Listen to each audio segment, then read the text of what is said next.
We all have a skeleton in our closet.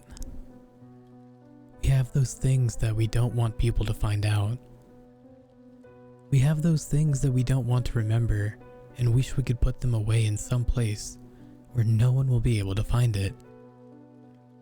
However, you can't outrun your regrets and your troubles.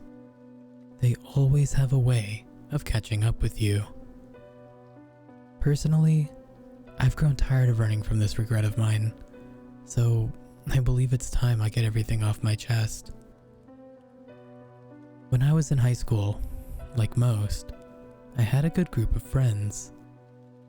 There were only 5 of us, but we would always be hanging out.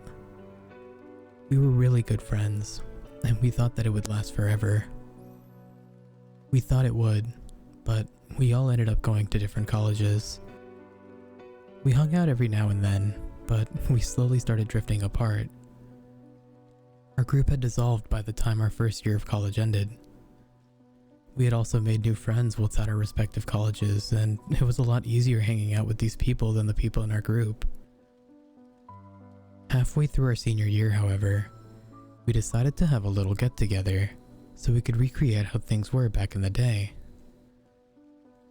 I guess we were all feeling a little nostalgic and wanted things to go back to the way they were in high school.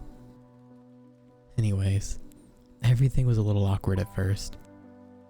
It had been a few years since we all saw each other last. Everyone was there, and we all ended up having a blast, and we decided to make it a weekly thing. We would all convene at a predetermined location on the same day every week.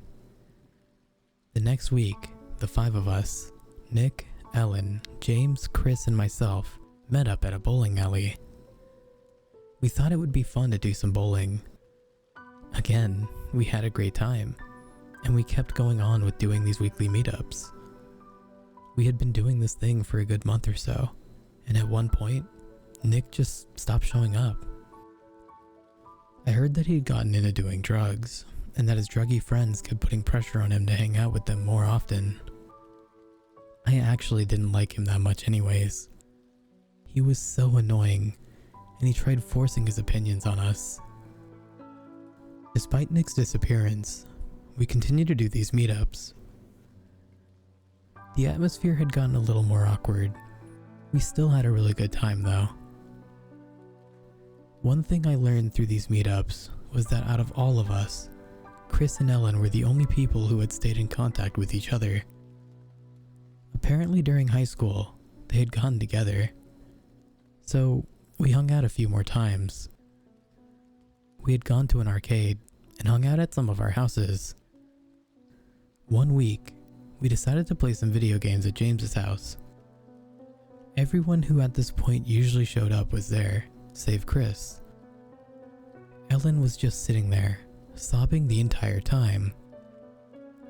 Whenever I tried asking her about Chris, she wouldn't respond and just cried some more. I guess they broke up or something. They seemed to be a good couple, but I'm not too sad. I remember I had a crush on her and Chris knew it, but he got together with her anyway.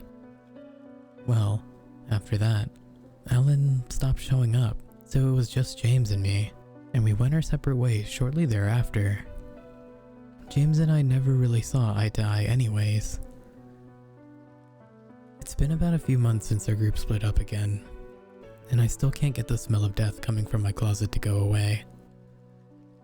I thought their bodies would have stopped decaying by now.